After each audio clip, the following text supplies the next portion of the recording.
बहुत अच्छा बिरहा। हेलो हेलो, अभी अभी आप लोग त्रिभुवन भाई की तरफ से सुनला और अच्छी अच्छी बात रहल।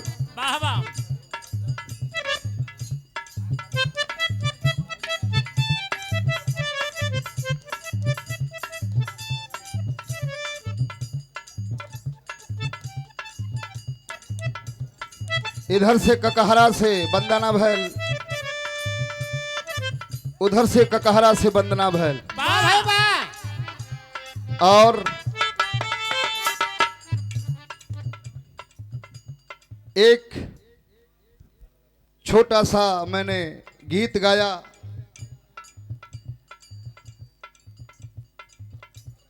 राजा परीक्षित सुखदेव मुनि से पूछ रहे थे, वाह भाई वाह, सात ठे सपना का बात, सात ठे सपना देख ली। पहला सपना में बाघ दौड़ावत रहल, दूसरा सपना में कुआं में गिर गई, तीसरा सपना में पीपर का पेड़ पकड़ा गयल, चौथा सपना में नीचे सर्फ रहल, ऊपर जो है मधु का छत्ता रहल और उसी पीपर के पेड़ को दो ठे मूस काटत रहलन। एक ठे मूस करिया रहल, एक ठे मूस सफेद रहल। जब कैसो हम नारा के बहरे निकलली तो देखत कहा कि एक बकरी सियार से जोड़ खात बा। आगे जब बढ़ली, सतवां सपना कोल्हू में तेल पेरात रहल, सरसों डलात रहल, लेकिन तेल के जगह खून निकलत रहल। 7 सवाल रहल और राजा परीक्षित सुखदेव मुनि से यह पूछलन कि सपना का बात बतावा। तो भाई उसको कलयुग बताए कि कलयुग चढ़ जाई, सर्फ जौन है तो है बीच मझधार में रहबा उइजा डसी। खैर उस बात पे मैं नहीं जाना चाहता। आप लोग तो बिरहा के पारखी हैं। बड़ी अच्छी बात रहल। कौन हो? एक ठे खिस्सा हमें याद आ गल। कौन हो? एक लड़का रहल, वो लड़का जो लगल तपस्या करे। केकर? ब्रह्मा विष्णु महेश का तपस्या ना करत रहल। वो लगल यमराज महाराज के तपस्या करे। न रहिहन न कोई के मुँह। हाँ, न रहिहन न कोई के मुँह। और हमारे बुल्लू सरदार कह रहे हैं कि महेंद्र भैया के और छेदी सरदार, झल्लर सरदार, आप लोग मंच पे आ जाएं। आपका कल्लू सरदार, आप लोग मंच पे आ जाएं। उस तपस्या में जब वहां से अलन, वहां से जब चलन अपने भैंसा पर बैठ के भगत बड़ी नीक हो, मार भाजत हुन देवी देवतन की हन कहना, अरे भैया इतना भाजत काहे हुआ? दर्शन देवे कहे हमरो भगत धरती पर हुवन। देखा वो हमें बोलौले है, हमसे वरदान ले ही और ओके मुआइबे न करब। तपस्या कैलस यमराज महाराज आ गईलन। हाँ कलर बोल। आगे कलन बेटा आंख खोल दे अपन। हाँ क्या चाहिए? क्या चाहिए? लड़कवा कलश की हमके कुछ चाहिए ना। हाँ अगर देबा तो बोला। हाँ कहे जवन मंगबा तवन देव। मांग के देखा। हाँ त कलश की हम अगर मंगबो करब तो 3 ठे मांगब। हाँ तब का? यमराज लगना सोचे कि ये भाई सब लोग इकट्ठे मांगला। हाँ फसाई तो ना ई 3 ठे मांगत बा। कहे अच्छा ठीक हो 3 ठे तो के वरदान दे। बोल बेटा हाँ का चाहिए? वाह कहे कि हमके पहला नंबर यह चाहिए। देबा ना। हाँ कहे अरे हमार बाणी सत्य होले जोन कह दिली तो कह दिली। वाह देव जरूर। तू मांगा। भैया भैया भैया सुन ला। सुन ला पहले। पहला वरदान हमके यह दे दा हाँ कि जोन तोहरे भैंसा का खड़ा खड़ा सींग हो। हाँ जौने पर बैठल हुआ। जौने पर बैठल हुआ ऊ शॉट के 1 खे हो जाओ। वाह कलर यो मस्त। यमराज कहना यो मस्त। भाई ई कौन वरदान मांगत हो? हाँ त कहना ठीक बा मरना आशीर्वाद देना तुमके भैंसा का सिंह 1 खे हो गल। वाह आ जब 1 खे हो गल तो कहे दूसर का बेटा मांग। हाँ जल्दी। कहे देखा दूसर का मांगत ही है कि वही सिंह ही पर तू बैठ जा। वाह तब का? कैसरवा कैसन वरदान मांगत है भाई? हाँ बैठा हुआ था वहीं पर। अच्छा तो उठ के भैंसा पलो सिंही पर बैठ गिलन। चोक चोक निकलल भी रहल। आ चोक चोक निकलल बा। बड़का बड़का सिंह बा भैंसा का। कलन की ठीक बा वही पर बैठ गिलन। तब बैठले के बाद कहे तीसरो मांगते झटका में। मांग जल्दी। कहे कि ऐसा ना कि जैसे भैंसा का सिंह रहल वैसे हो जाओ। कहे सरवा हम देश के मुआइला उ हम ही के मुआवल चाहत ह। तो ऐसन बात न होए के चाहिए। बात जोन हो तो उन साफ हो। बिरहा भौकाल का नहीं हो। बिरहा गौले बजौले का हो। बात का बात होए के चाहिए। देखा उधर से महाभारत भाई गौलन 1 खे धुन पप्पू भैया बजावा। तब का नहीं 1 से 2 न हो। वो नहीं की। ओकरे बाद उहो नहीं की। ओकरे बाद एक ठे हमहू छोट सा महाभारत शुरू कर दही। जैसे इतना दीना भैया का हो। दीना भैया जैसे इतना देरी ले रोकले रहा है। हमारे पूज्य बाबूजी समाजवादी पार्टी के सच्चे सिपाही और माननीय अखिलेश यादव के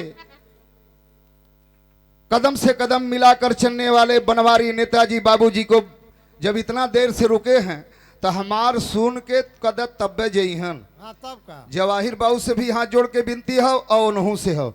बड़ा झटका में बाबू कहलन कि पारी दुद्दू ठे हो। दुद्दू ठे बिरहा होए के चाहिए। इलाहाबाद के लेडीसन के भैया बड़ा बखान कैलन है। हाँ एक दिनवा बिरहा एक ठे आ गयल। बिरहा जब आयल तो हम अपन एक इलाहाबाद के लेडीज के फोन कैली। वाह त्रिभुवन भैया फोन करी तो कलिस की फलाने तारीख के खाली हो? हाँ कनी हाँ खाली तो है ही। अरे बाप रे। ता हम कही बजिया अपन रेट बतावा। हाँ रेट कहे रेट का बताई? हाँ अब रेट का बताई? 5000 तो हमार गाड़े वाला ले लेते। गाड़ी के थोड़ा बोली भाषा उधर के दूसर हो।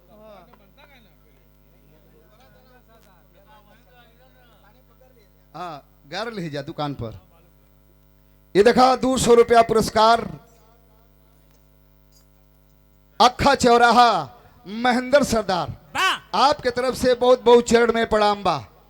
कहे 5,000 तो हमार गाड़े वाला ले लेते। हाँ तो हम कही हम 2 मिनट तक बड़ा चुप रहली कि बड़ा बुरा बात बोलू। ई का होला कहना गड़िया हो जौने से आइब गावे बदे। हाय हाय तो हम की ऐसे कहा तो बोली कोस कोस पर पानी 2 कोस पर बानी। भैया का बोली भाषा अलग बा।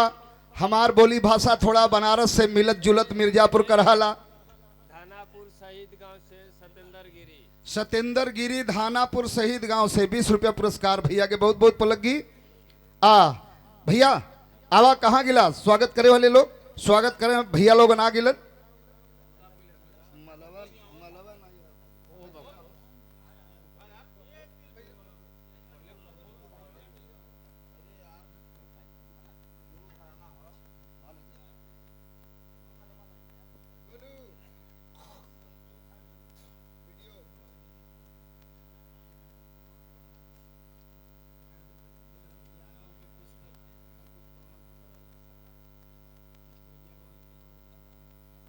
सरदार और हमारे सामने जो बैठे हैं आदरणीय हमारे बड़े भैया, हमारे गार्जियन, गोबरा जौनपुर के माटी से और जन्मभूमि जौनपुर में, कर्म भूमि बनारस में हमारे संतोष पहलवान और बड़े भैया राजेश यादव जी, दोनों लोग मंच पे आ जाएं। हमारे दीना भैया बुलावत हुआ।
बता दिया। ये देखें स्वागत सम्मान में कल्लू पहलवान, संतोष पहलवान, झल्लर सरदार और हमारे महेंद्र सरदार और हमारे बड़े करीबी रिश्ते में भी हैं हमारे छेदी सरदार, हमन का बड़का सढ़ुआ हुआ, सबसे बड़का, सबसे बड़का सबसे बड़ा हुन। जौन सबसे बड़ा सढ़ुआ होलन वो छोट साढ़ू के सढ़ुआइन से मजाक तक नहीं करतन, नहीं खाली साइकिल लेके पहुंचल, नहीं वो भाव इनके अंदर हो। सबके तरफ से ये 5500 रुपया, हजारों हजार रुपए का पुरस्कार। और नहीं करतन, ऐसा बात ना हो। जब ना हो ऐसा बात, बैठावा लो उनके कल्लू ये पहलवान जी के कहीं लोगन ये लोगन के बैठावा हमार सुन के दे जवन चाहत हुन। अब भैया महाभारत वाला जोड़ दे दी भैया का, एकदम सटक जाई। और बाद जवन लोग चाहत हुआ अब तनी तवन शुरू हो जाओ। और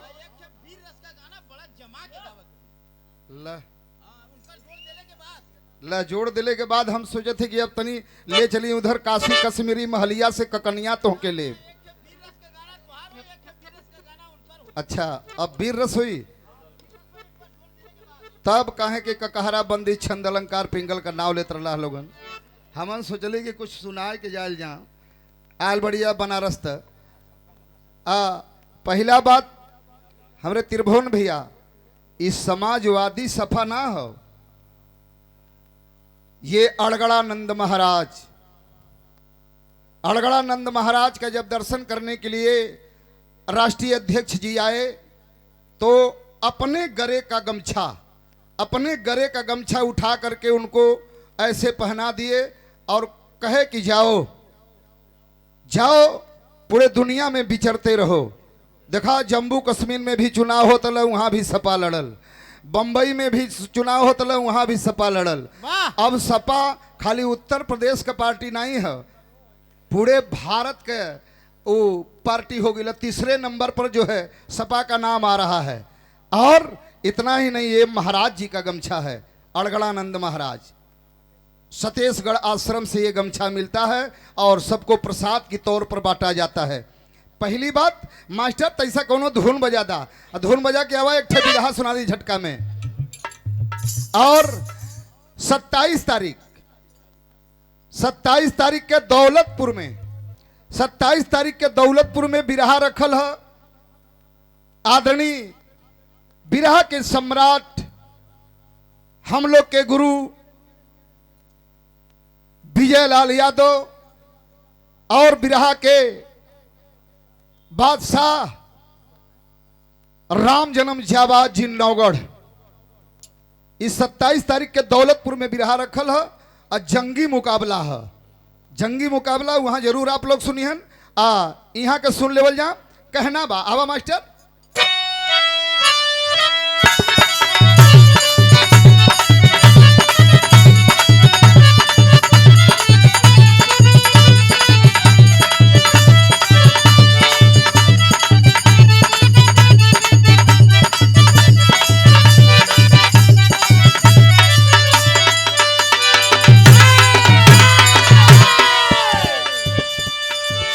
कहना बा कौनो ड्राइवर का बात लिखल गल। का लिखल गल?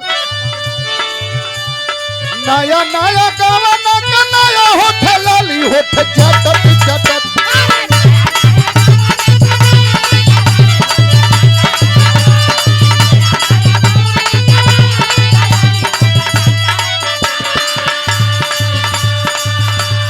नया नया गाना का नया होठ लाली होठ चटत चटत। तू बरैला या ड्राइवर गाड़ी हकत हकत।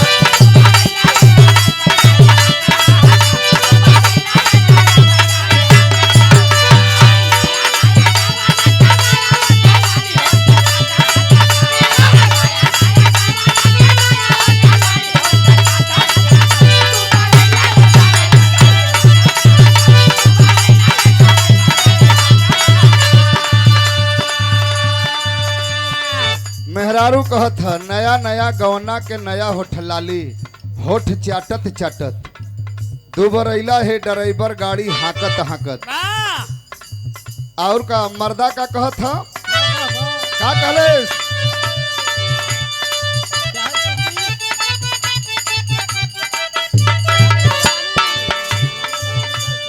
कहना बा आंगना दलानी चाहे टूटी खारी हानी गोरी हाफत हाफत।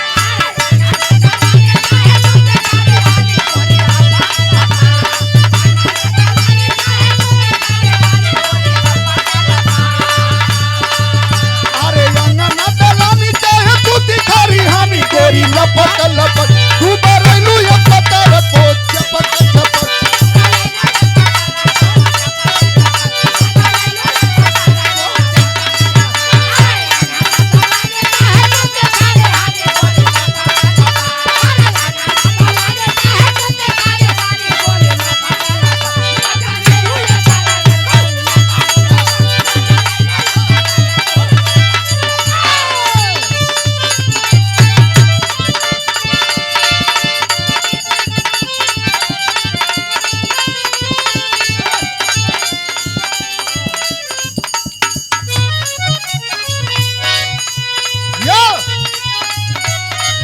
अरे बा बहादुर बा।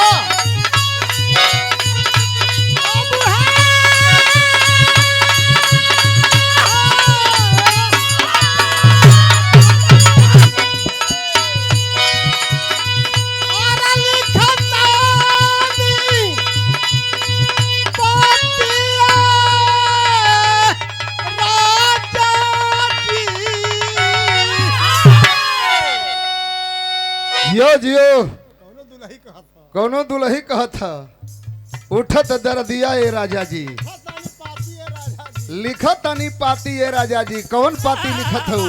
आवा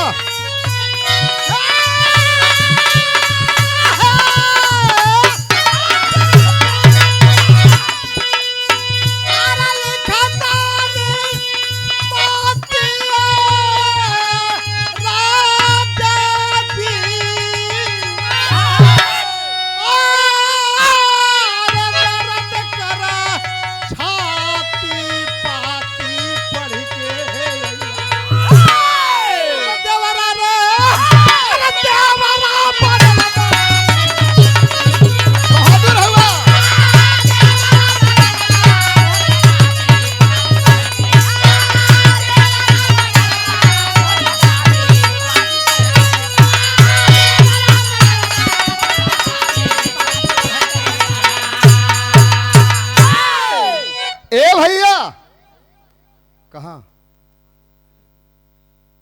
मंगा देती है जा।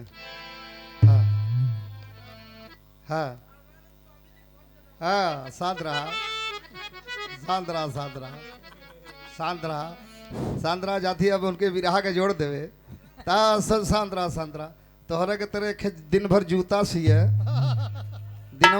दिनवा भर जूता सिए संझा के जाए दारू पी के सूझ जाए। गौवा वाले कहना कि रोज दारू पियला मर्दवा एकर बियाह कहने का देता। मेहरारू आई तो सुधर जाए, मेहरारू आई तो सुधर जाई। आ जब मेहरारू ओकर आई गई बियाह गौना हो गल दिन भर जूता सिए आ जाए के दारू मार के सूत जाए। आ जब सूत जाए तो मेहरुआ करस के भाई ये तो बड़ा फूहर आदमी मिल गल हमसे, बड़ा फूहर आदमी मिल गल। अब का करे कि एक दिन मेहरुआ जो है ओकर हथवा उठाए के रखले सोही पर रख दिलेस तो वो आँख मुदलक था एकर सियाई 50 रुपया ले। नशा में बा तो तू भैया शांति से बैठा। हाँ हाँ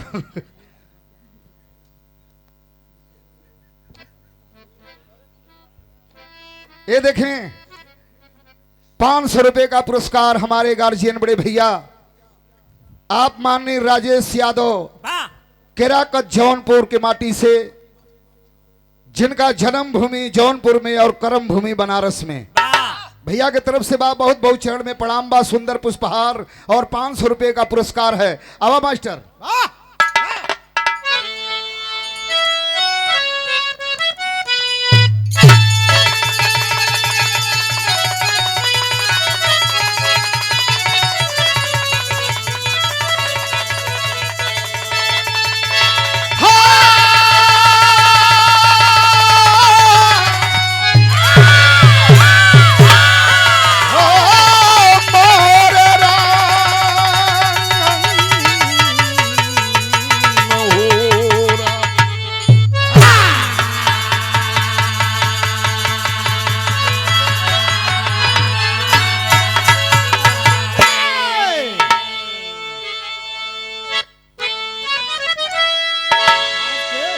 महाभारत के घोर संग्राम में वीरदानी कर्ण जब की मारा गया, आह भरकर कुरुपति दुर्योधन कहा आज दाया भुजा भी हमारा गया।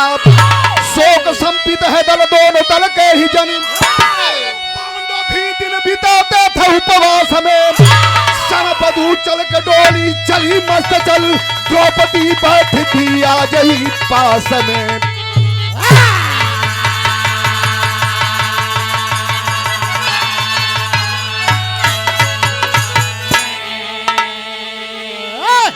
ए भैया 18 दिन का लड़ाई खत्म हो गई, धर्म अधर्म का लड़ाई खत्म हो गई। एक दिन द्रौपदी नींद ना लगत हो, दिनों व्रत हो रातों व्रत हो, वही छत्ते पर घूमत हो, महल पर घूमत हो, और वही रास्ते से एगो बुढ़िया जात रहल, जौन बुढ़िया श्रपवा बतावत रहल। भैया त्रिभुवन भैया के बिरहवा में जोन बुढ़िया श्राप बतावत रहल, वह बुढ़िया रोवत का जात रहल। और रोवत का जात रहल द्रौपदी बोलौले अपन भेज के सखिन के भेज के बोलौले करस कि काहे रोवत हो, कहे बड़ा दुखियारी है, कहे बड़ा दुखियारी हो, का बात है, कहे कि यही अगवा एक ठो बगीचा हो, बगीचा में एक ठे फल लगाला, आ दुर्वासा ऋषि आवलन आ एकादशी के दिन उ फलवा के तोड़ के आहार करेलन। कन हम तो निराजल व्रत है, माता जी है बतिया बताए के जौन है आगे बढ़ गईलीन। आ जब आगे बढ़ गईलीन तो भयल कमाइटर एक लाइन कव्वाली लग गई, जौने कव्वाली का टुकड़ा के हमरे राम दे बड़का बुक गाय के अपने जवानी में चल गईलन।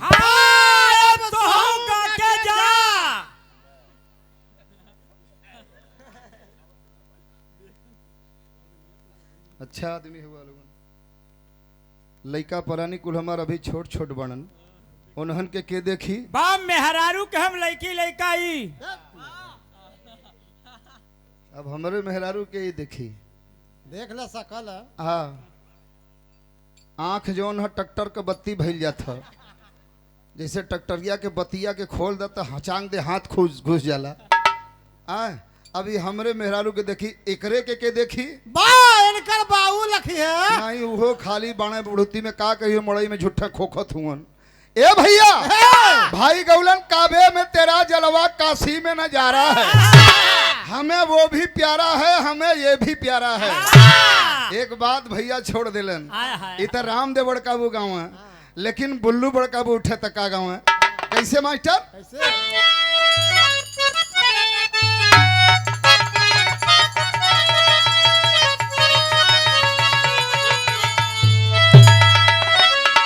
नेताजी बैठे हैं, हमारे धर्म के पिताजी जवाहिर सरदार बैठे हैं। छेदी सरदार के उधर मत जाएदा, आओ न धला, इधर घुमावा, इधर घुमा के बतावा।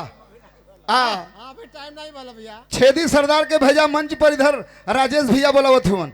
आवा बुल्लू बड़काबू गाँव है, का गाँव है?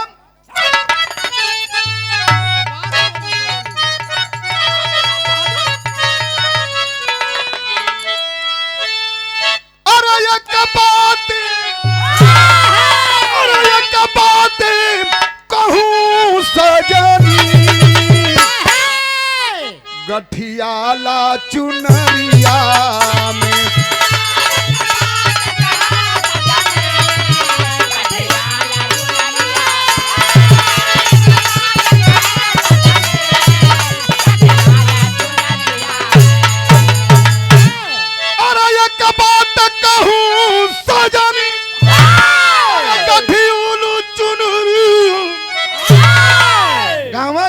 मोल के बिक जैबू माया के बजरिया में। ये बनारस ना हो, ये माया के नगरी है, जहां जौनपुर, आजमगढ़, गाजीपुर, मिर्जापुर, चंदौली और भदोही, इलाहाबाद कोई ऐसा जिला नहीं है जिसका पेट बनारस न भरता हो। इस बनारस के नाम पर आप लोग ताली बजाएंगे, ये माया की नगरी है। और राजा हरिश्चंद्र, यही बनारस के राजा हरिश्चंद्र के डोम खरीद लेहलस, कहे अपन कीमत बोला। यह बनारस है। बनारस के लोग बिरहा सुना न कम, बिरहवा के तौला न ज्यादा। हमरे बनवारी बाबू बैठल हुवन, भाव लगल बिरहा में। मर्दन का जब जवानी आवेले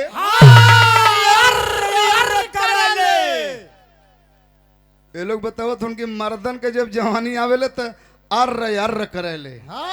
अच्छा तब मेहरारू के बात तो मर्दवा यहाँ भैंस लेके आयल हुआ लोगन। अच्छा ये बतावा, एक दिनवा बिरहा रहल, एक खाटी गांव हमरे नारायणपुर के बगलिया में सिकिया जरामपुर है, खाली अहिरानी है ये है। ओइजा बिरहा होत रहल, जब बिरहा होत रहल तो यह बिरहा शुरू कैली, इतना टाइम भी होत रहल।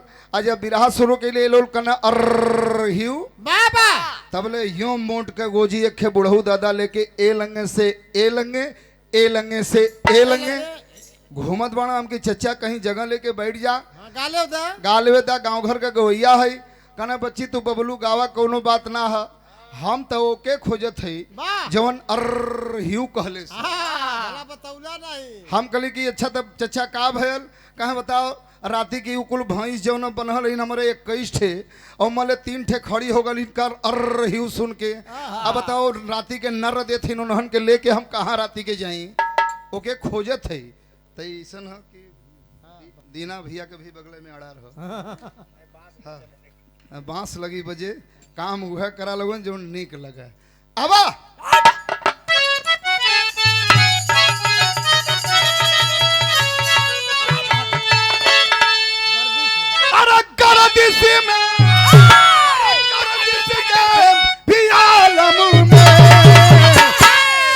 साहस न खोता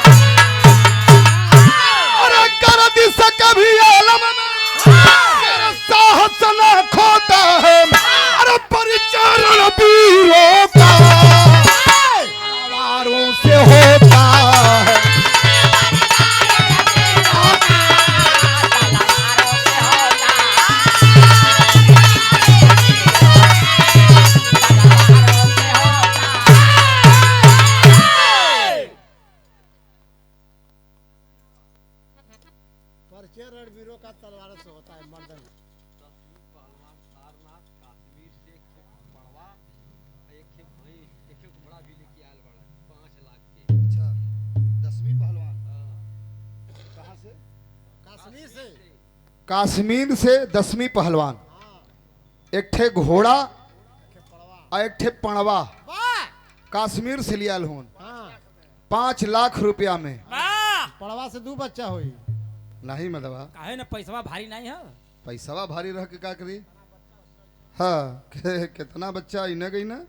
ये देखा सुंदर पुष्पहार और ये बहुत सारा रुपए का पुरस्कार हमारे बड़े भी लक्ष्मण भैया और संजय यादव जी आपके तरफ से बहुत बहुत संजय भैया के प्रणाम और राजेश भैया के प्रणाम, संतोष पहलवान के प्रणाम। कहना बा का कहना बा मास्टर? जौहरी छाया। जौहरी का लाइन है देखा बतौलन बोलो ए भैया ए बोलू बाबू बतौलन है कि बिरहा वीर रस के होए चाहिए। लह महाभारत के बिरहवा के उनकर जोड़ तो देते हैं लेकिन यही के हम वीर रस के देती। कैसे मास्टर?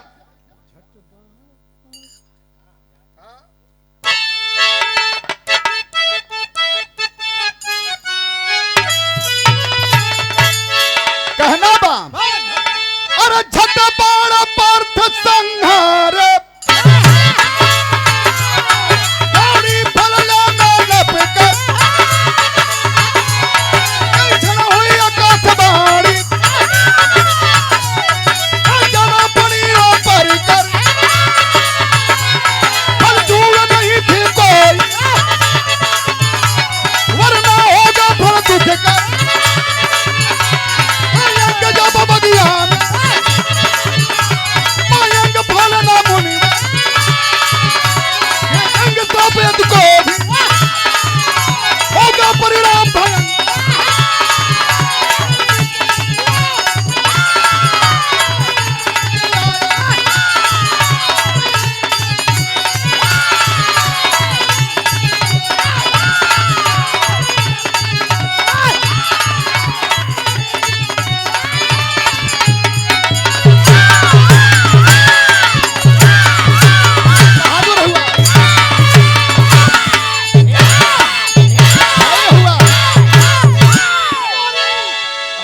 खबरदार यह राजा बनारस है हाँ, एक एक कहना वीर रस।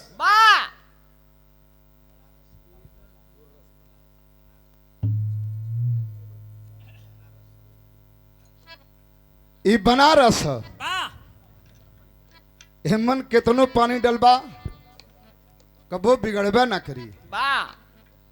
एमन जितनो कितनो मिलावट मिलेबा इ मिले वाला ना है। हाँ, यही का नाम हो बनारस। हमारे गार्जियन हमारे मलिकार आदरणीय सरदारों के सरदार नीरे सरदार जो कि पोखरा पर कई बार कई दंगल बिरहा आप हमको गवाए वाह वाह और ये बनारस में एंट्री अगर सही कहबा किला ते बनारस में एंट्री हमार अगर भइल तो मरी माई तर जो नेताजी बिरहा कराते थे हाँ उजोड़ लगौलन कहलन कि बिहारी गुरु चल गए ना कि बनवारी हुवन तो सच्चाई है। आप लोग ताली बजाओ उनके बात पर जोड़ लगौलन कि बबलू बावरा त बिंदु तरासना काम रहल।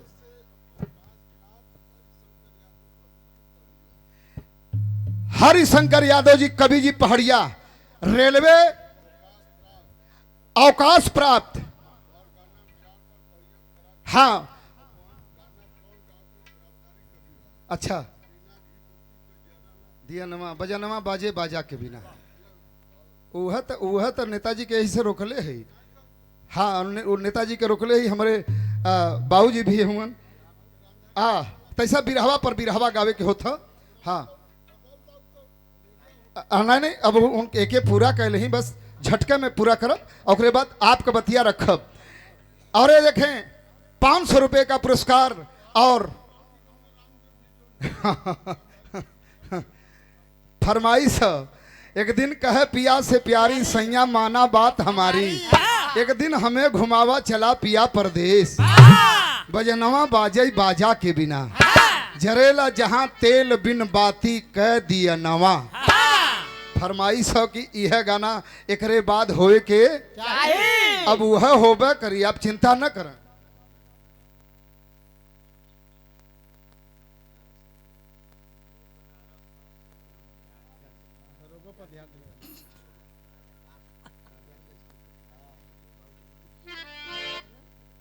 देखा और दरोगो, हाँ ध्यान से चिल रहा। ये देखा हाँ हाँ हाँ, नहीं ए इधर देखा, सुंदर पुष्पहार राजा गज की धरती, ई काशी और लहुरी काशी, आई काश के नाम पर काशी पड़ल और लहुरी काशी गाजीपुर पड़ल, राजा गज के नाम पर गाजीपुर पड़ल। वहां के धरती से हमारे बड़े भैया, हमारे दिल के करीब, हमारे गार्जियन बड़का भैया विनोद यादव मिस्त्री जी, बोरिंग कह के लोग चल जाना, वो बोरिंग की सफाई करलन। अरे बाप रे। और जब सफाई कर दी तो जिंदगी भर पानी मट्टी वाला आइबे न करी, इनका रू सफाई है। बहुत बहुत 500 रुपया पुरस्कार और सुंदर पुष्पहार, बड़े भैया के चरणों में कोटि कोटि प्रणाम है। लेकिन कहना बा इधर जौने वक्त वो बुढ़िया बताए के गई, द्रौपदी बुलाए के अर्जुन से कलिन की सुना, एक खे बाण तोहरे पर ले आओ, अब बड़ा अमुख बाण हो। जोने बाण का चर्चा हमारे भाई करत रहलन है, बड़ा अमुख बाण हो, वही बाण से जाए के वो फल के तोड़ के लिया बा, वो फल का हम आहार करब। अर्जुन गईलन, अर्जुन जाए के आओ देखना न ताव देखना, उठौना धनुष बाण मरना, आओ फल जौन हो जमीन पर गिर गए। जब जमीन पर गिरल फल तो आकाश बाणी भइल कि खबरदार अर्जुन उस फल को मत छूना, नहीं तो पांडव कुल का सर्वनाश हो जाएगा। हटा के हाथ अइलन, अपने भैया युधिष्ठिर से कहलन, और युधिष्ठिर पांचों भाइन के लेके जाए के भगवान कन्हैया से कहलन। कन्हैया से जब कहलन तो भयल का मास्टर गीत बदल गई।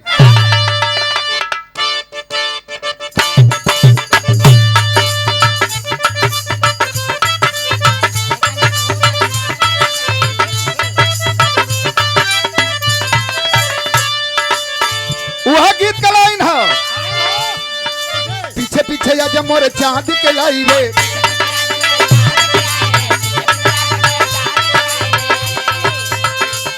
अरे काले काले घुघुरल बांध के आई रे,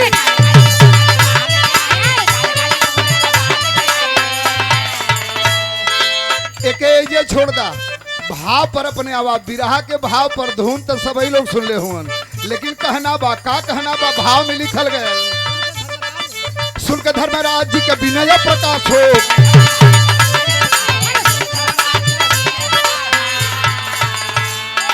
सुन के धर्मराज जी के विनय प्रकाश, हर श्याम बसुरिया बजवल हरि तरुअर डरिया,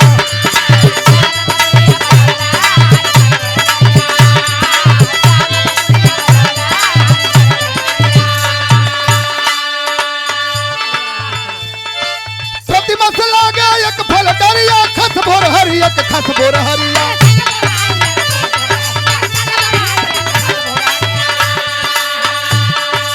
आके दूर बस कर फलवा हार हो,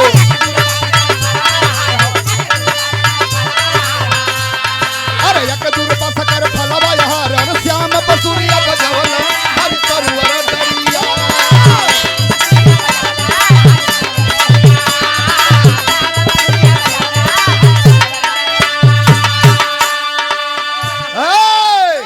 इधर जाने वक्त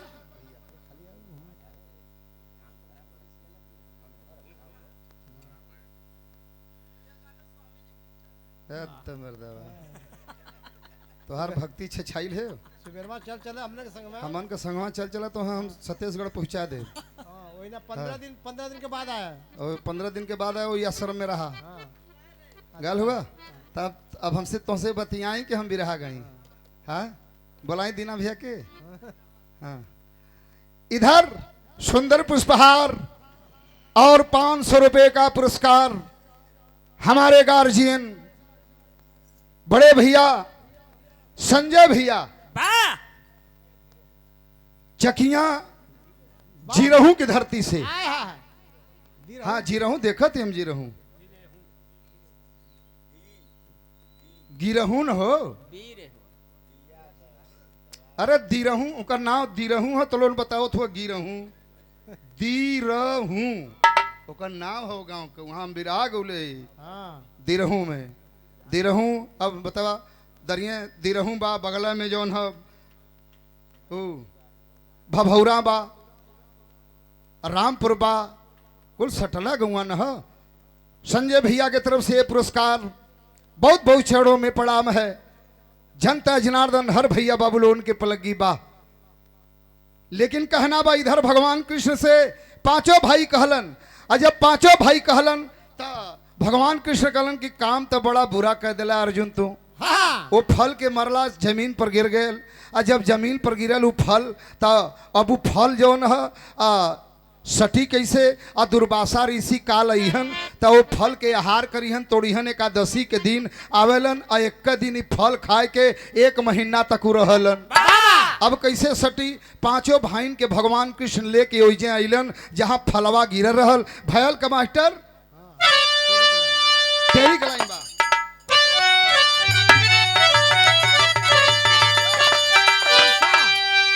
अरे परीक्षा बारी बारी से होगी होगी ये समीक्षा अंत दिल इच्छा की।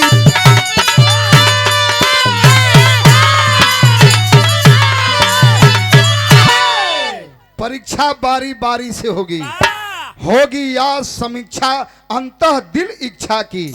परीक्षा बारी बारी से हुई। भगवान कृष्ण कहलन की सुना तो हलोन का परीक्षा हुई पांचों जने का अगर परीक्षा में पास हो जाइबा तो ये फल अपने आप जमीन से जाई और डोंगी में सड़ जी भगवान कृष्ण का बात मान के ओइजे पांचों भाई अपन अपन परीक्षा देते हुए भयल कमाटर गीत बदल गई।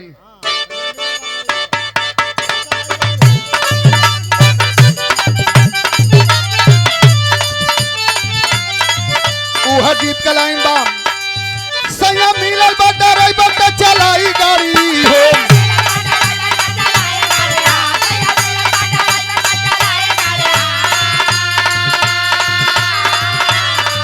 सया मिलल बा ड्राइवर का चलाई गाड़ी हो करी पाउच के पियाई के लड़ाई गाड़ी हो।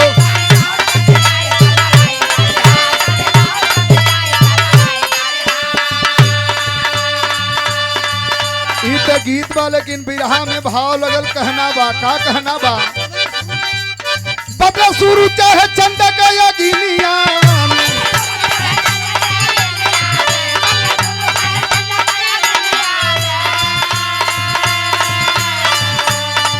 बदला शुरू चाहे चंद का या गिनिया में भैया छूटा ना मिटाई ये जीवनिया में।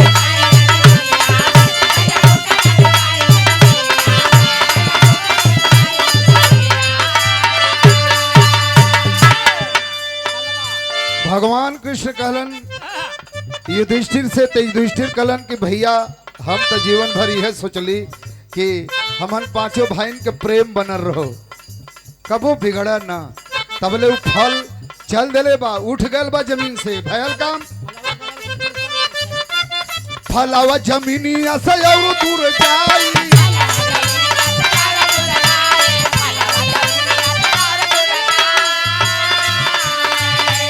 तबले न फूल बात बोला मुस्काई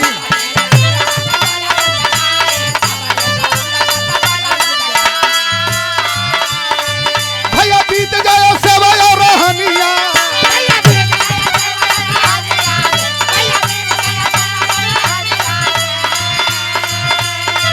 भैया बीत गया सेवा और रहनिया में भैया छुट्टा न मिटाई ये जीवनिया में।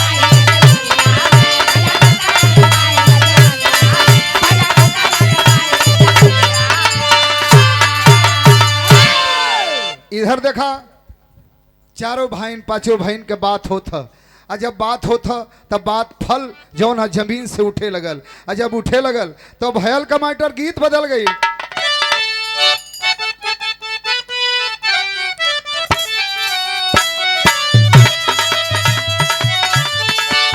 यह गीत का लाइन बा कौन गीत बा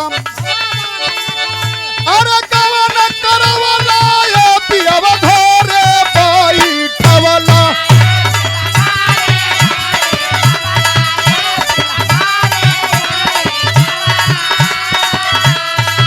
अरे राजा हो घरे बैठवला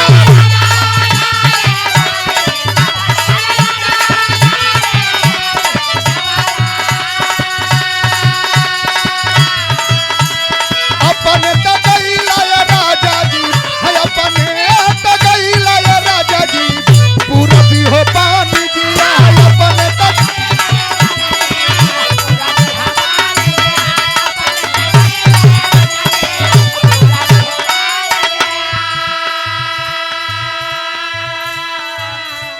ये देखा 500 रुपया पुरस्कार हमारे गार्जियन धर्म के पिताजी आप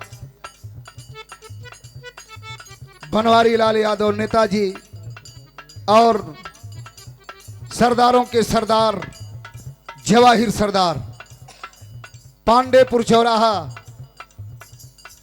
मलाई वाले आपके तरफ से पिताजी की तरफ से पुरस्कार रहा बहुत बहुत चरणों में प्रणाम है जनता जनार्दन हर भैया बाबू लोगन के पलगी बा लेकिन कहना बा का कहना बा भाव लगल बिरहा में कैसे कहना बा अरे पतरा उठल सहदेव के लागल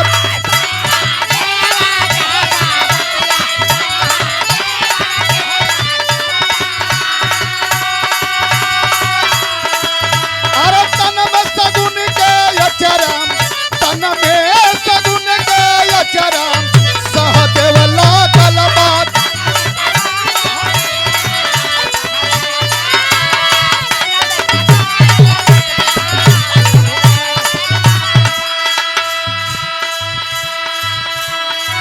हलवा दउइया इधर फल का करत था हलवा दउइया अरे फलवा दउमिया के पास मिया राय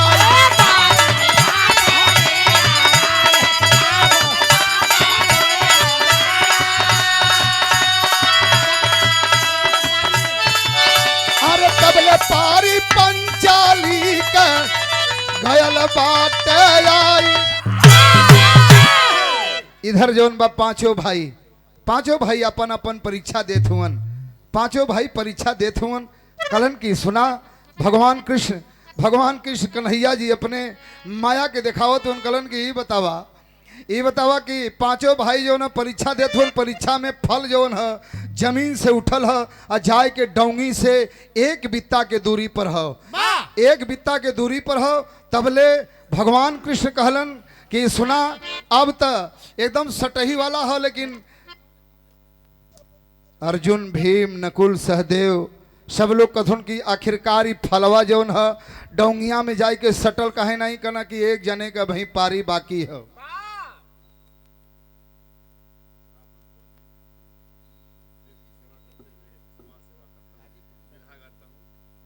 ये देखें बड़े भैया सदाफल फौजी साहब गाजीपुर के धरती से और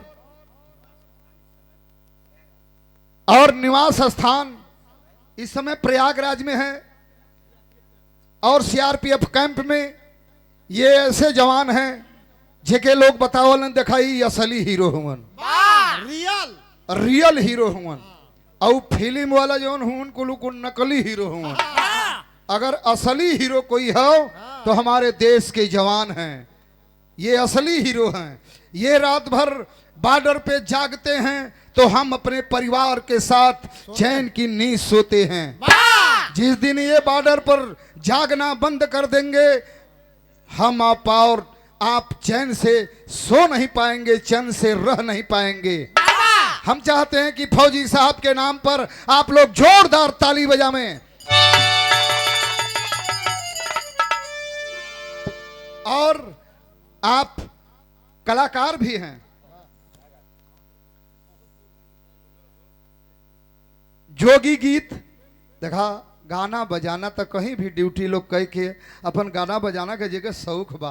त्रिभुवन भैया वो तो गाई बजा लेत बा, लेकिन आप रियल हीरो हैं। बहुत बहुत आपके चरणों में प्रणाम है। इधर जौने वक्त पारी पंचाली के आयल भगवान कृष्ण कलन की पंचाली बहन के बोलावा, अगर वो बोल दी तो फलवा सट जाई।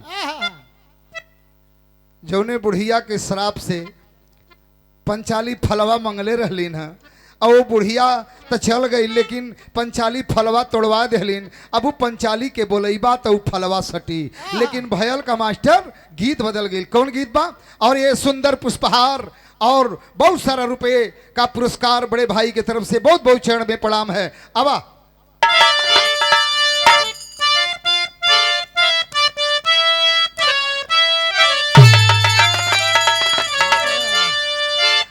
हमारे किहन अदलहाट के बगल में, धारा मठना के बगल में एक गांव बुढ़हुआ है, ओजे का रहे वाला लाल बिहारी मिश्रा गौलन। का गौलन मास्टर?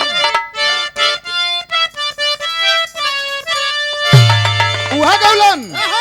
अरे बहिनी हो बीरानवा देईदा,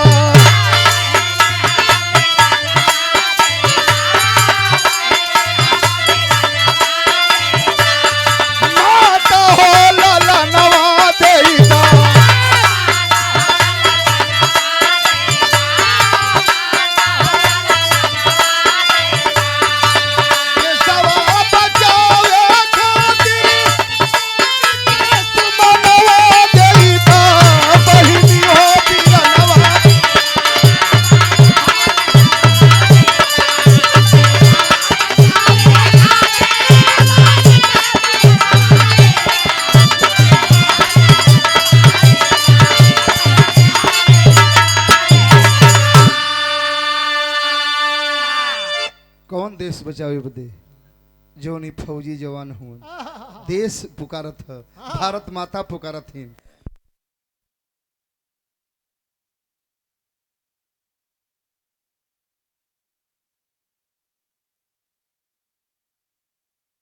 बहिनिया बीरना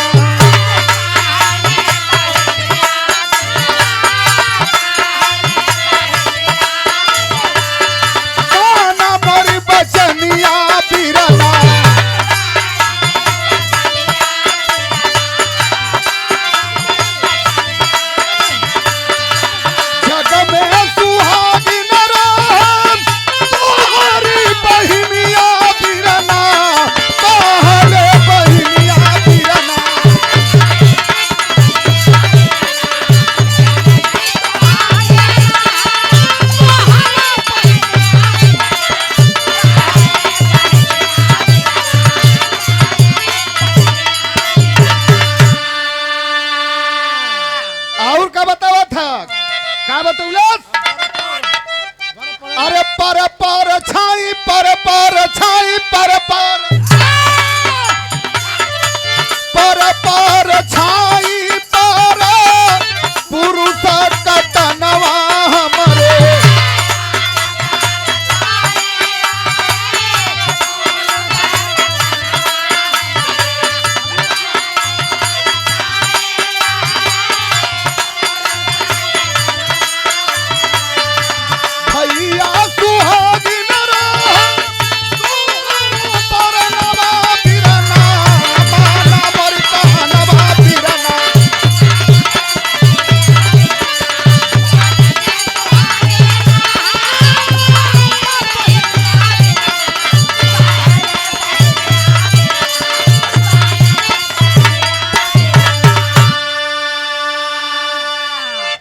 ये देखें 500 रुपए का पुरस्कार संजय यादव हाजीपुर टकटकपुर।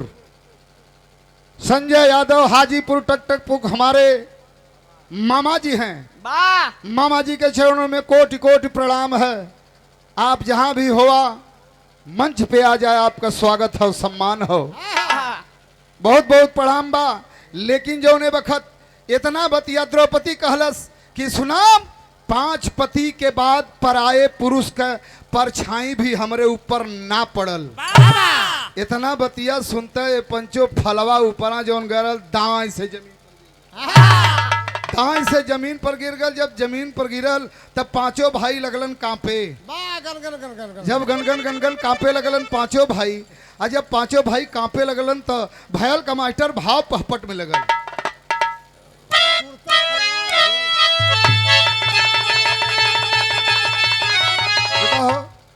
दौलतपुर में 27 तारीख के जोरदार बिरहा का दंगल रखा गया है और संयोजक मलिकार हैं छेदी सरदार।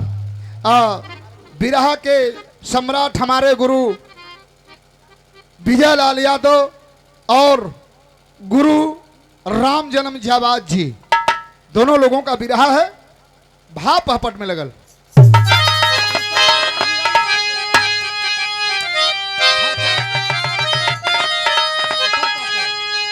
अरे तुरंत फलवा गिर गया जमीनिया मुहवा लटकल बाम। थर थर का पांडव बल बिसनिया मुहवा लटकल बाम।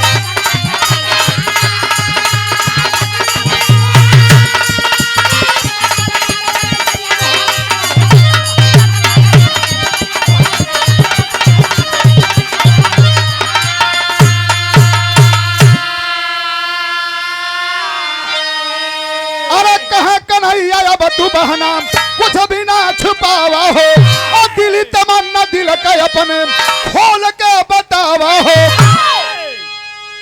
भगवान कृष्ण कहलन कि बहन अपने दिल का बात खोल के बतावा। आखिरकार तू का कहलू कि 5 पति के परछाई कोई पराये पुरुष का परछाई भी हमरे ऊपर ना पड़ल।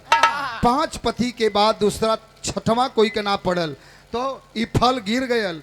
ता कलन भगवान कृष्ण की सही बतावा बात का है। कहलिन द्रौपदी की सही बात तू सुनल चाहत हुआ तो सही बात सुनल चाहत हुआ तो बोला बतावत ही का बतौनी।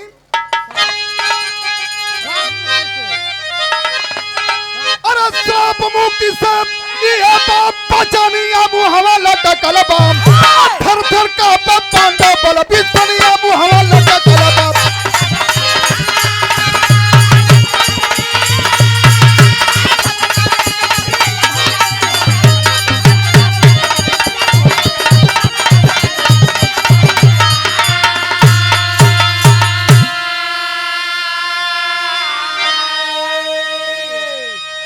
द्रौपदी कलिन की सही बात सुनल चाहत हुआ। कहा हाँ सुनावा सही बात। आज अपने दिल का बात जो न खोल के बता दा। लेकिन भयल का मास्टर भाव अल्लाह में लगल।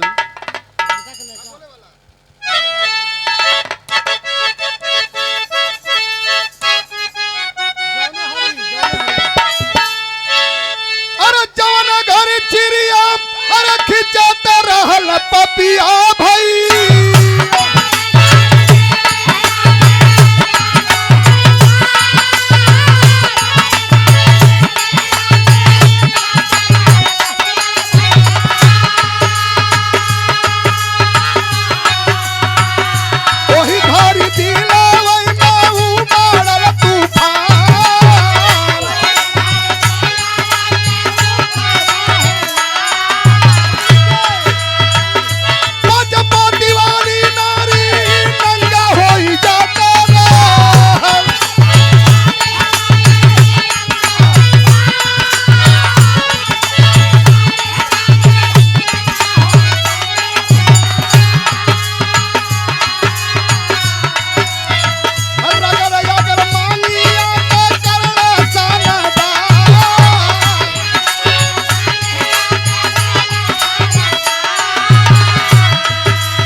यह पूछल चाहत हुआ ना दुनिया का ऐसा वीर ऐसा वीर बैठा रहलन।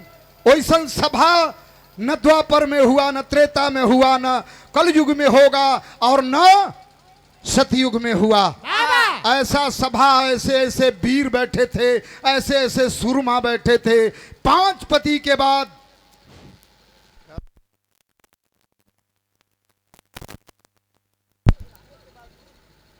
पांच पति रहने के बावजूद भी इस बहन को सभा में नंगा किया जा रहा था।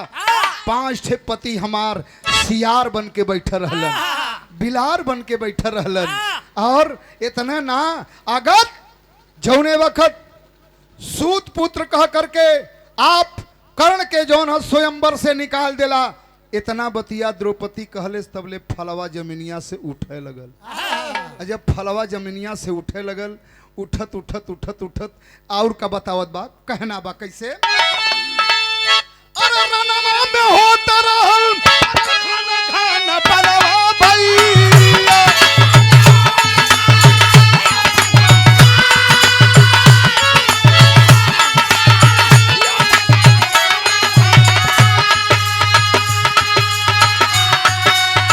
छलक मारी देहला वही कारणा के तबा,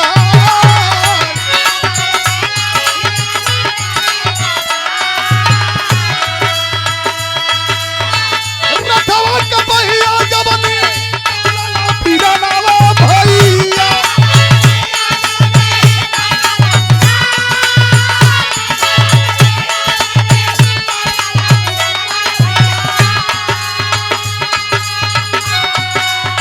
मर के बाड़ा देहला होई करे देवई के छान।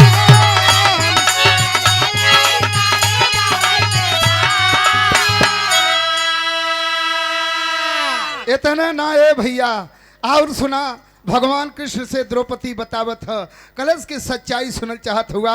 जौने वक्त कर्ण से तू कवट कुंटल मांग लेहला, ओहू वक्त हम बड़ा सोचत रही, हमरे आंख से आंख चले लगल।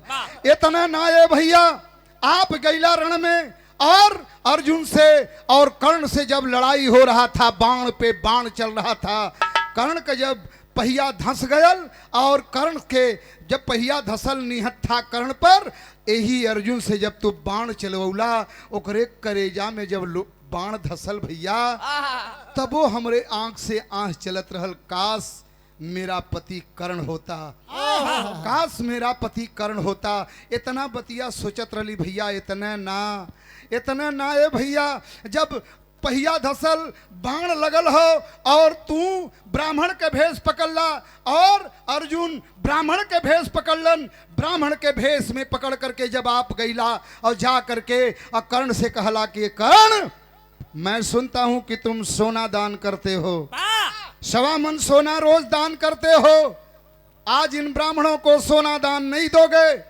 कर्ण ने कहा कि मेरे पास तो है नहीं, मैं निहत्था पड़ा हूं, बाण लगा है, लेकिन मेरे पास भगवान कृष्ण भैया तो ही दियौला याद कि तोहरे दांते में जोन सोना का दांत लगल है वह दे दा। अपने घुटनों के बल से कर्ण जो है एक पत्थर के पास गया और जा करके अपने मस्तक को पटका और दांत को निकाला, और जब निकाल करके देने लगा तो भैया आप ब्राह्मण के भेष में रहला, इतना कहला कि क्या ब्राह्मण जूठा दान लेगा कर्ण? उस हालत में धनुष और बाण को कर्ण उठाया और धरती में मारा, और मार करके धरती में मारने के बाद जब पानी निकला, धो करके जब आपको दान दिया, तो ओह वक्त हम कर्ण के संग में रहली, ओ वक्त भी हम कर्ण के अपन पति मानत रहली। और का बतावत बा मास्टर, कहना बा,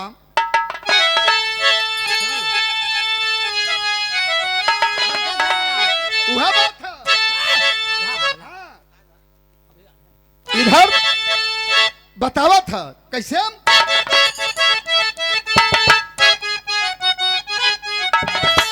अरे निकला न परनमा जब, अरे कर्ण बीरवा का भैया,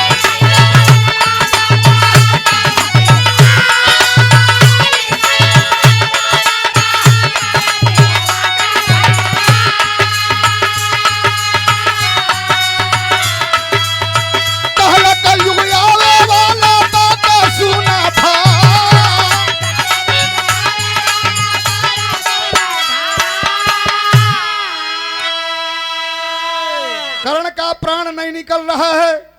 कर्ण के आंख से आंस तो नहीं चला। हंसते हुए कर्ण कहा कि कन्हैया, हमारे साथ बहुत छल किए आप, शुरू से लेकर के आज तक छल किए। वाह क्या मैं ऐसा ही चला जाऊंगा, आप इसी जगह रहेंगे? भगवान कन्हैया कलन की नहीं नहीं करण नहीं, मांग ले जो मांगना चाहता है, मांग ले जो मांगना चाहता है। लेकिन कर्ण ने कहा कि मेरी लाश उस जगह जलाना जो नदी कुंवारी हो, मेरी लाश उस जगह जलाना जहां जो जमीन पर किसी की लाश न जली हो। कर्ण जब इतना बात कहने के बाद भगवान कन्हैया कलन की कर्ण कहा कि मैं रहना चाहता हूं, मैं जीना चाहता हूं। भगवान कृष्ण कहे कि नहीं नहीं कर्ण, तुम चलो और तुम्हारे पीछे मैं भी आ रहा हूं, क्योंकि कुछ ही दिन बाद कलयुग चढ़ने वाला है। कलयुग चढ़ने वाला है। एक कली, एक ब्राह्मण की बेटी कलंकिनी, नाम उसका कलंकिनी रहेगा। उसी कलंकिनी के पेट से मैं दोबारा जन्म लूंगा और तुम्हें मैं अपना भाई बना करके लेकर के आऊंगा। इस जन्म में तो तुम्हारी भक्ति बिगड़ गई, लेकिन उस जन्म में तुम्हारी भक्ति बिगड़ेगी नहीं। इतना बात कहने के बाद कर्ण का प्राण पखेरु उड़ जाता है। पूरे पृथ्वी का परिक्रमा भगवान कृष्ण किए, लेकिन कहीं जगह उनके मिलबे ना कयल। तो अपने हथेली पर चिता लगौलन और चिता लगा करके कौन से नदी के किनारे जलौलन?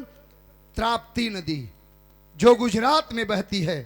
त्राप्ती नदी और जो गुजरात में बहती है, जो भाई गुजरात गए होंगे देखे होंगे, उसी त्राप्ती नदी के किनारे जहां कर्ण की लाश को जलाए थे, उस जगह आज भी एक बरगद का पेड़ इतना बड़ा है। बरगद का पेड़ इतना बड़ा है, पेड़ जो है निकलता है, पत्ता निकलता है, लेकिन तीसरा के जगह चौथा पत्ता निकली तो चौथा झड़ जाई। तीन ही पत्ता उस पेड़ में है। उस पत्ते का, उस पेड़ का दर्शन करने के लिए लोग जाते हैं। इतना बतिया कर्ण बता करके और इस दुनिया से चला गया।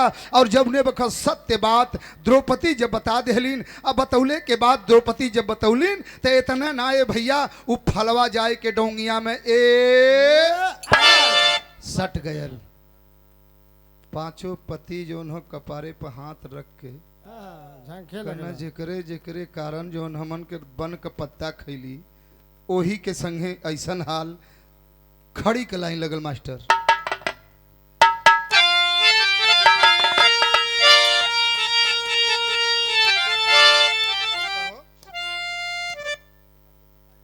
हाँ, एक भाई बतौलन है कि जेकर मर गईल मतारी दोबारा ना मिली, वो अब न मिली,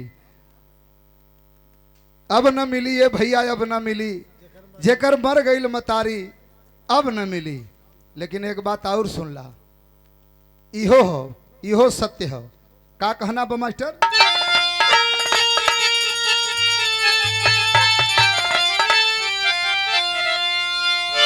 अरे अब न मिली एक त्रिभुवन, अरे अब न मिली ये भैया, अब न मिली। जेकर पाती बरत नारी अब न मिली।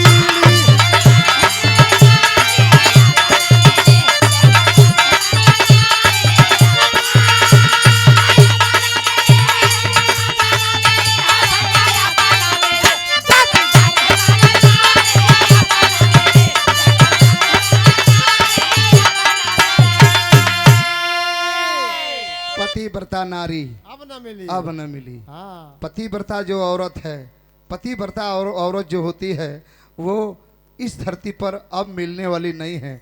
अगर वो मर जाई तो फिर दोबारा कोई पतिव्रता औरत जो एक चुटकी सिंदूर का लाज रखने वाली है, एक चुटकी सिंदूर का लाज रखने वाली है। इतना ही नहीं, एक ठो गीत पहलवा गवात रहल कि मच्छरदानी में सिलवट से कूच दही लोढ़ा से जवानी राजा जी, मन करे सिलवट पर कूच दही लोढ़ा से जवानी राजा जी।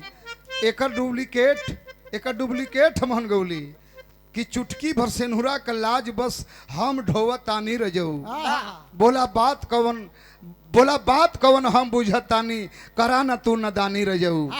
एक चुटकी सिंदूर का लाज मैं रख रही हूँ, आप परदेश में हैं देश में हैं, बिरहा गावे गैल हुआ चाहे घरे हुआ, लेकिन वो वही एक चुटकी सिंदूर का लाज बतौला है ना कि सूत जाइले तो हमार मेहरारू भी नहीं जगावेले, हाँ, डर के मारे। डर के मारे।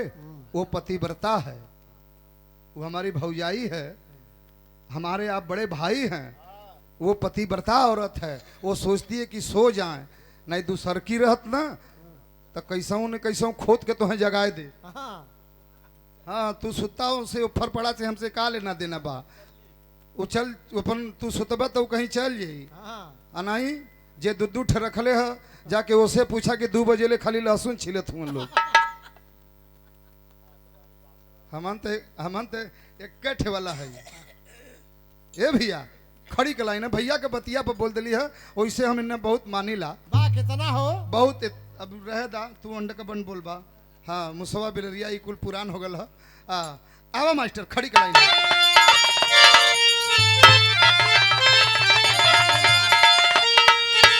अरे जंखम धर्मराज दाई के कपार मिताऊ, अतिरिया चरित्र से हरल बा संसार मिताऊ।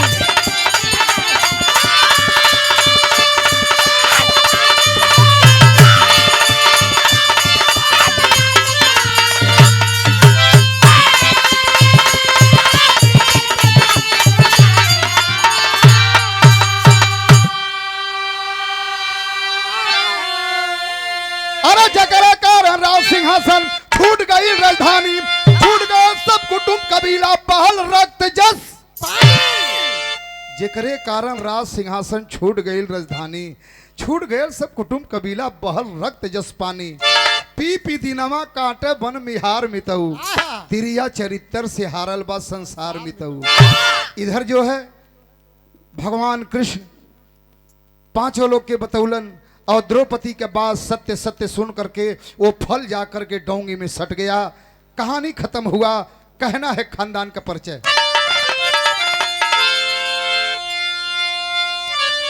गुरु बिहारी गुरु गणेश है नंदा राम जी यावन, कथन करें कबीरम धारी जी मन संजय के पार।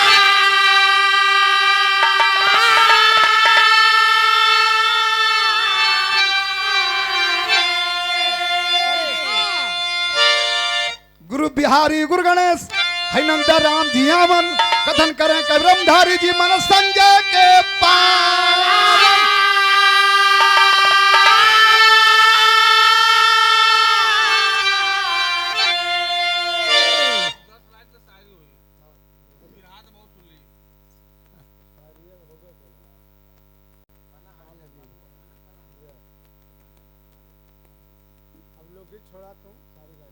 अच्छा ठीक ठीक भैया वह गई जो आप लोग का आदेश है।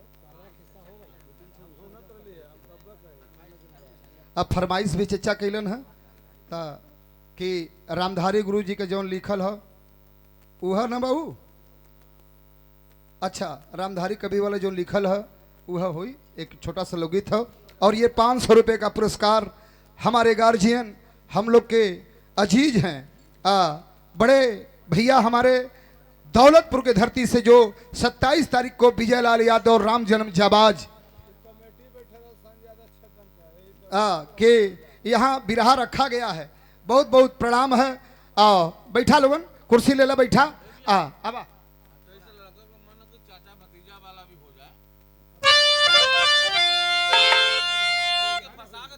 अच्छा अच्छा ठीक ठीक बा अब हाँ अब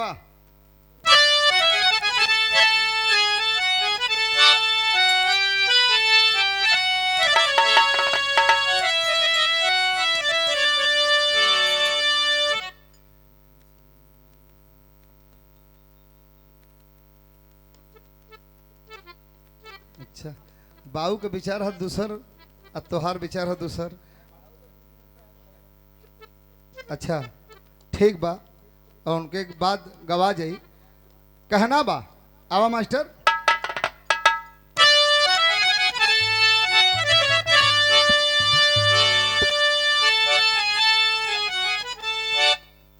छाप छोड़ दिली है। सो गल छाप अपन नाव बताई तब कि हम बबलू है, सब लोग जानत हुअन। कहना बा का कहना बा,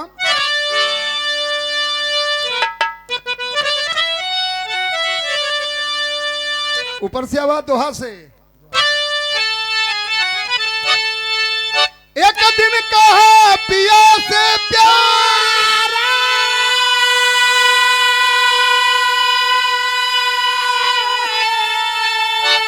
अरे सैया माना बात हमारी,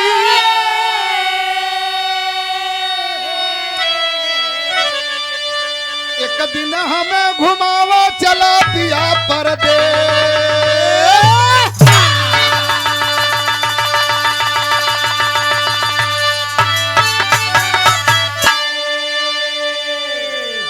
कहना बा बजनवा बाजा बाजा के बिना, अरे जरेला जहां तेल बिन बाती का दिया नवा, बजनवा बाजा बाजा के बिना।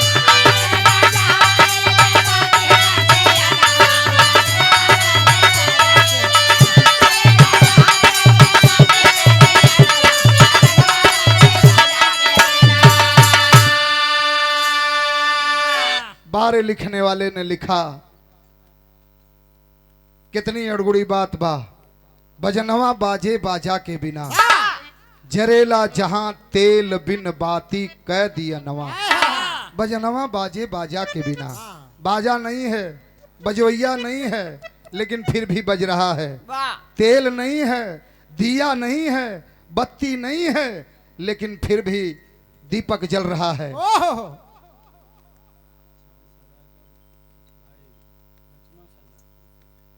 501 रुपया पुरस्कार लक्ष्मण सरदार हमारे छेदी भैया के छोटे भाई, आपके तरफ से 500 रुपए का पुरस्कार आया है। बहुत बहुत चरणों में प्रणाम है। लेकिन कहना बा का कहना बा,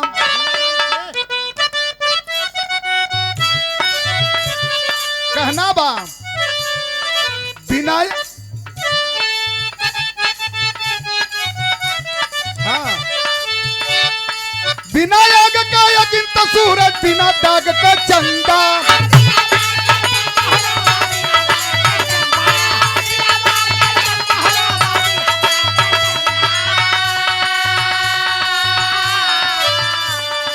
गान छत तारे यके पर देखन वाला अंधा,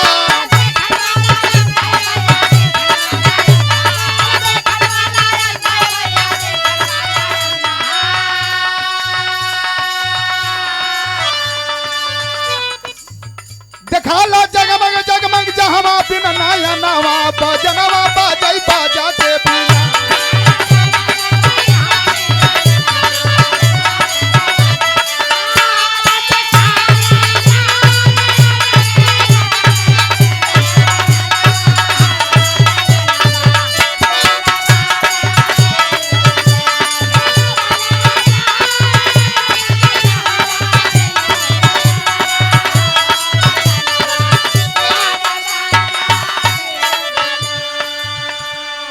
बिना याग के अगिंत सूरज, बिना दाग के चंदा, ग्रह नक्षत्र तारे अनेक पर देखन वाला अंधा, दिखाला जगमग जगमग जहवा बिन नयनवा, बजनवा बाजई बाजा के बिना।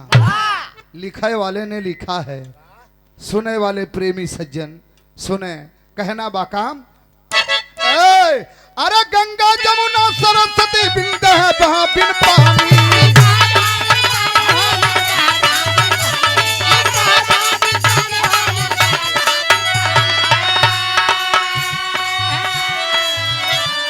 बिना बदन भीगे सैया मारा गोता मन मानी,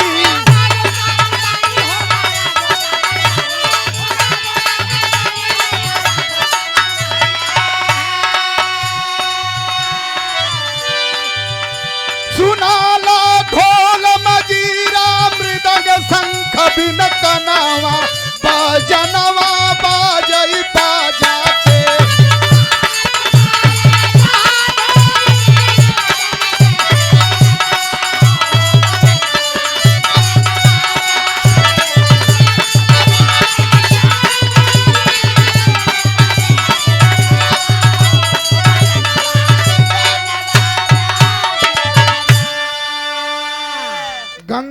जमुना सरस्वती नित बहें जहां बिन पानी, बिना बदन भीगे सैया मारा गोता मनमानी।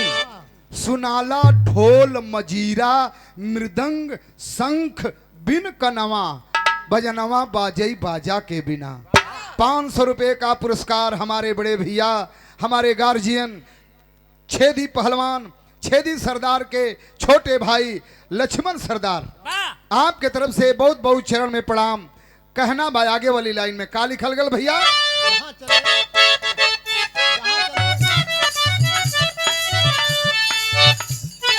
जहां न चले सीतौसा पर चौमुख पर गंधा,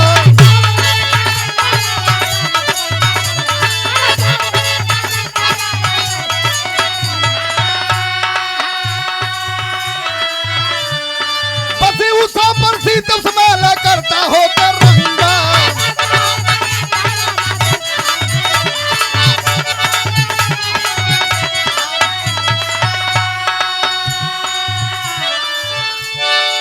अरे सो उठा के रही, हाँ सोहाला डाल वृक्ष बिन बंधन का झुलानावा, बजनवा बाजे बाजा के बिना।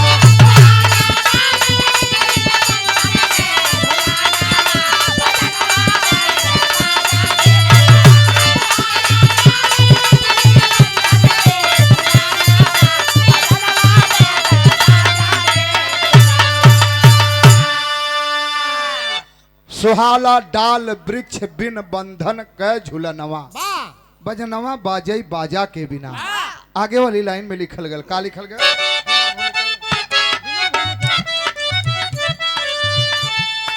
बिना भूमि गिर गुफा कुंज की मोहक मंजुलताई,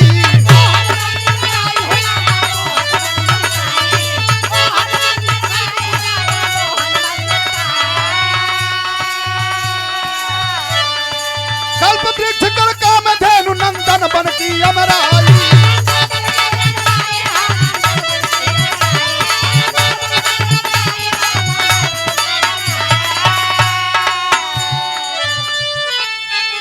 सोहाला डाल वृक्ष बिन बंधन का झुलानावा, बजनवा बाजे बाजा के बिना।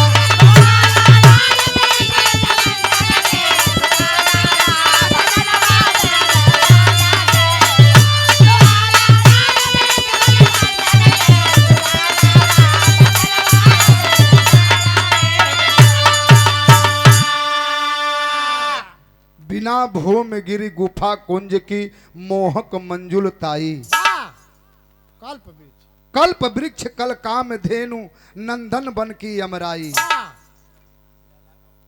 और जहाँ बिना पंडित, कहना बा का कहना बा मास्टर? जहाँ न राजा,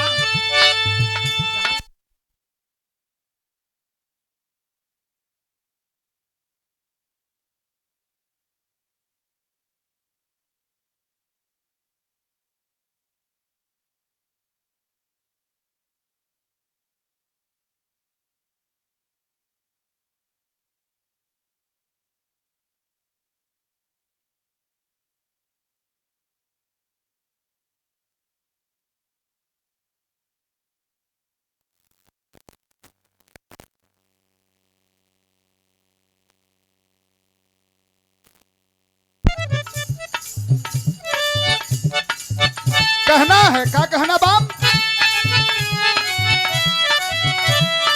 जान राजा बुढ़ापा या बचपन और जवानी,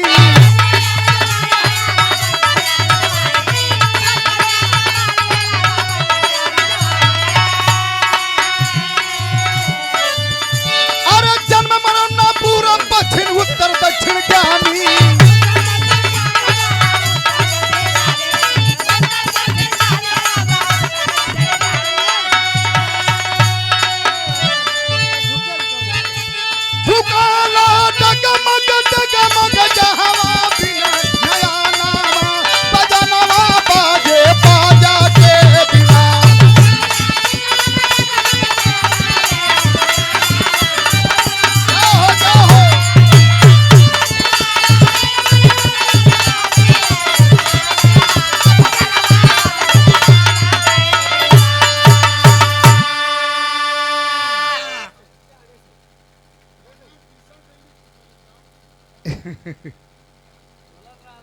ये देखा ए भाव पर 100 रुपया पुरस्कार आप पिताजी की तरफ से, हमारे गार्जियन हैं, पिताजी के चरणों में कोटि कोटि प्रणाम है।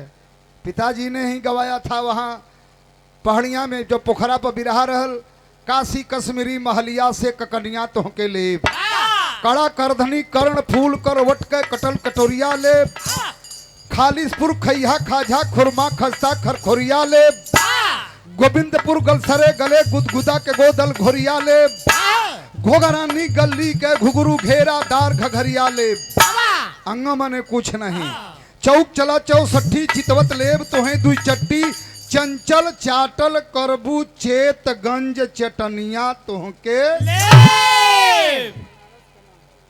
ये पूरे बनारस के गली गली के ना हो। ये पर देखा का लिख के दिले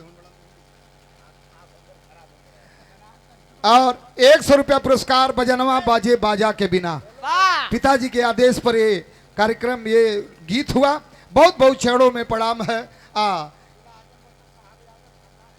और जिला आजमगढ़ से साहेब यादव,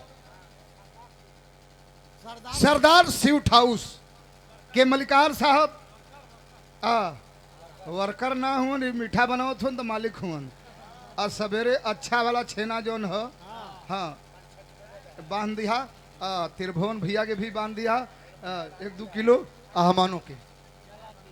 हरे का दुकान है, कौन दिक्कत है। हाँ जा त्रिभुवन भैया तो कम से कम भौजी से ही बतावा कि नहीं सरदार स्वीट हाउस के मिठाई है, बनारस का है।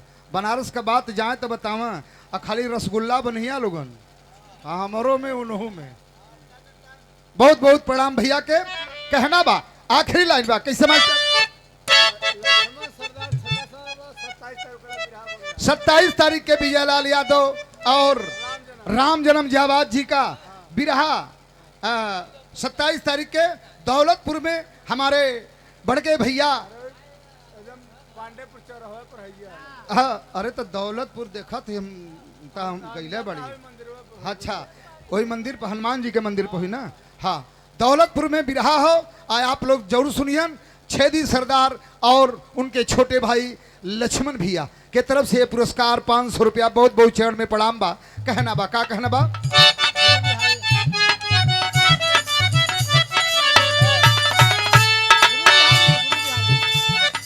गुरु बिहारी गुरु गणेश गुरु हरिनंदन गुणकारी,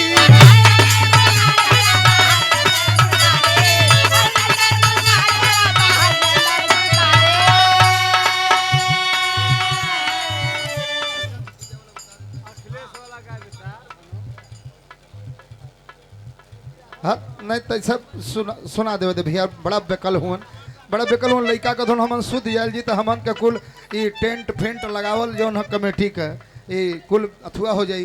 तैसा बजा दे भैया।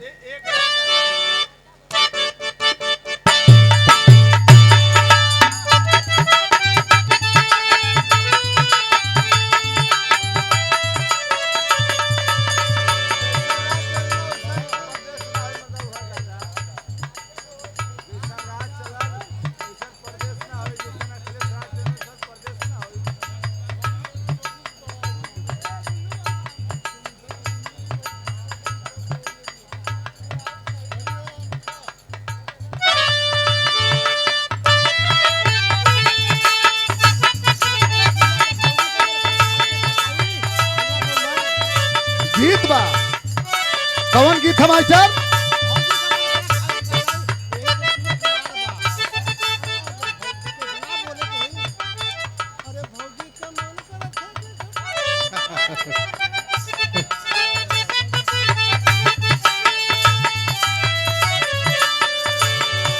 भौजी का मन कर रखा के खटाई,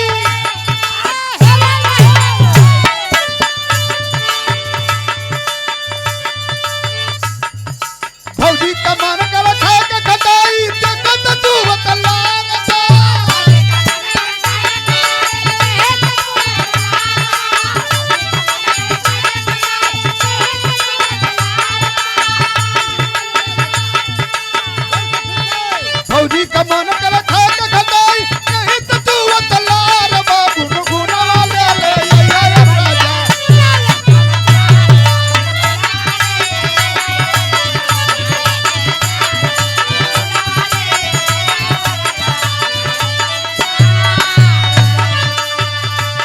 कुछ लइकन का भी बात हो जाओ एक लाइन।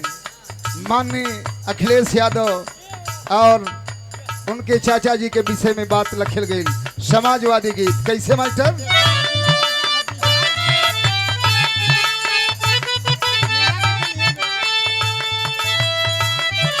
देखा नतीजा चाचा भतीजा,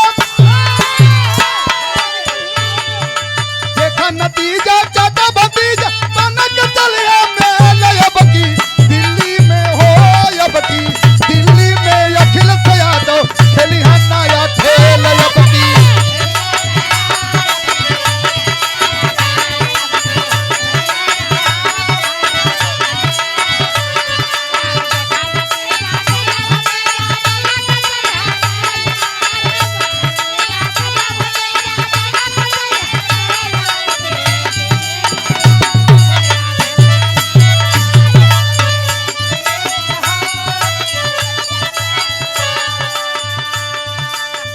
अखिलेश भैया जी का आई जब ससाना,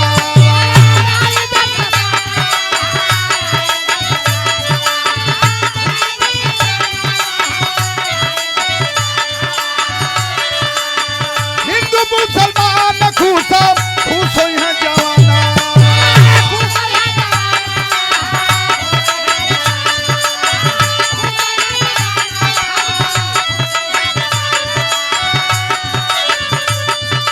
खाद पानी सस्ता होई तेल अब की दिल्ली में हो, अब की दिल्ली में अखिलेश भैया खेली है नया खेल अब की।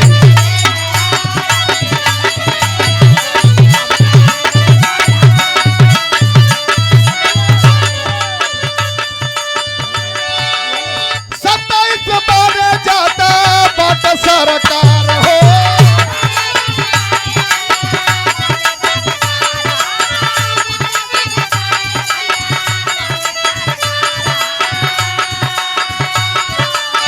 डिम्पल भाभी के हो साथे पूरा नौजवान हो।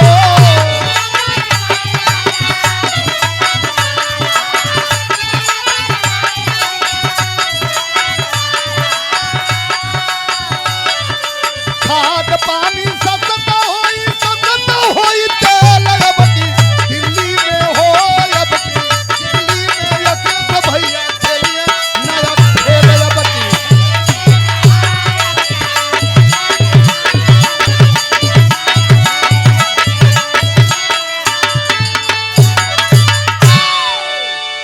भैया का नंबर है।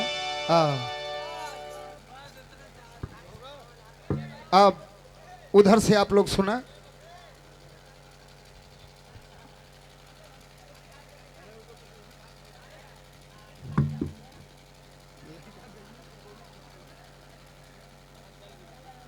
छपवा लगा था अपन भैया।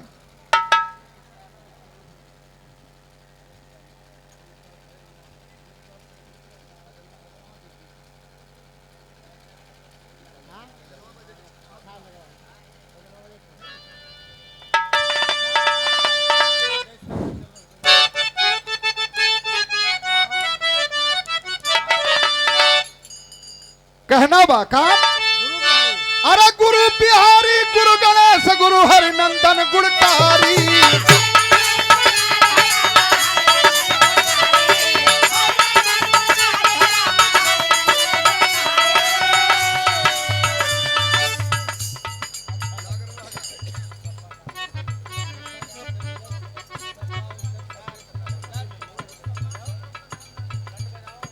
ये देखा पुरस्कार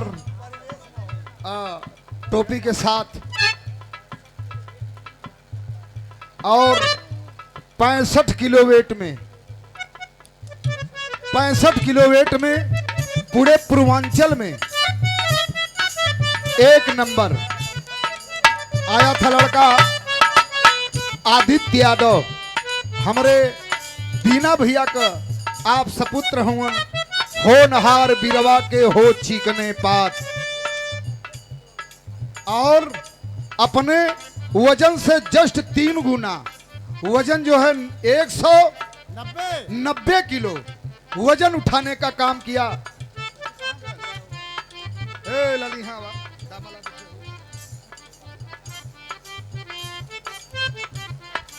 ऐसे बच्चों का हम सम्मान करते हैं, ऐसे पहलवान लोगों का मैं सम्मान करता हूँ। बिरहा भी सुनता हूँ तो वीर रस का सुनता हूँ। और कुश्ती कला, अगर कुश्ती दंगल होता है तो मैं सारा काम छोड़ करके मैं दंगल देखने के लिए जाता हूँ। आप लोग के बीच का, आप लोग के बगल का ये लाल है, आप लोग ताली बजा करके ऐसे लाल का सम्मान करिएगा।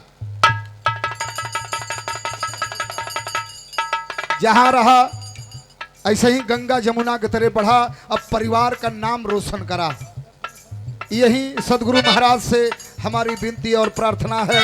जिस कार्य में आप जाएंगे उसमें आपको सफलता मिलेगी।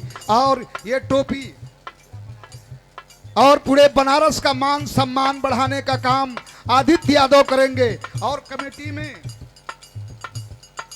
कक्कू सरदार और भूंगर सरदार, बाबी यादव और आदित्य यादव, हमारे बड़का भैया दीना भैया, बुल्लू भैया, हीरा भैया, चारों भाई के भी बहुत बहुत पलगी पूरे परिवार के प्रणाम हो। आखिरी में कहना बा, बहुत सारा रुपए का पुरस्कार दे करके और ये ताज दे करके आपने सम्मान किया, बहुत बहुत प्रणाम है। कहना है, क्या कहना बा?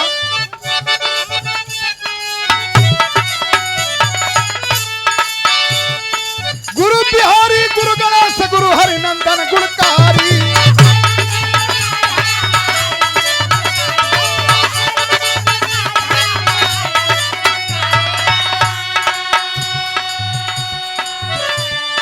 राम जी आवन रमेश्वर काशी में गुरु रमधारी।